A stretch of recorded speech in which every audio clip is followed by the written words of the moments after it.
আসসালামু আলাইকুম। সবাই কেমন আছেন? ভালো আছেন? আমি ভালো আছি। সবাই আমার চ্যানেলের পক্ষ থেকে আপনাদের দেখাতে চলেছি ভালোবাসা ডিম আলু কিভাবে রান্না করলে আমরা আজ ভালো দেখাতে চলেছি ডিম আলু কিভাবে রান্না করলে কিন্তু স্বাদ এবং ভালো হয়। পর্যন্ত প্রথমে আমরা আলু আর ডিম ভালোভাবে সিদ্ধ করে নিয়েছি এবং তা ছিলে নিয়েছি। লাইক এবং ছিলানোর পর সবগুলো মশলা আপনারা ভেজে নিলাম। ভেজে নেওয়ার পর আলু দিয়ে দিলাম। কিছুক্ষণ কষানোর পর আমরা পানি দিয়ে দিলাম। পর্যাপ্ত পরিমাণ পানি দিয়ে আমরা কিছুক্ষণ অপেক্ষা করব। ছিলানোর পর পানিটা ভালোভাবে ফুটে বা আলুটা সিদ্ধ হয় মশলা ভেজে নিয়েছি। আমরা আলুতে পানি দিয়ে ঢেকে রেখে দিব।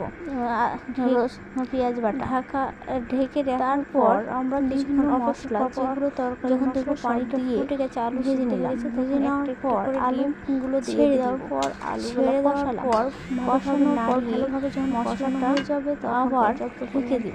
আবার কিছুক্ষণ অপেক্ষা হবে নাড়াচাড়া করে। ঢাকনা যখন পানিটা ফুটে কতটুকু আলুগুলো সিদ্ধ হয়ে যাবে তখন আমরা ডিম ছেড়ে দেব। পানি ছেড়ে আবার একটু ভালো সব নাড়ার পর আবার ঢেকে দিব।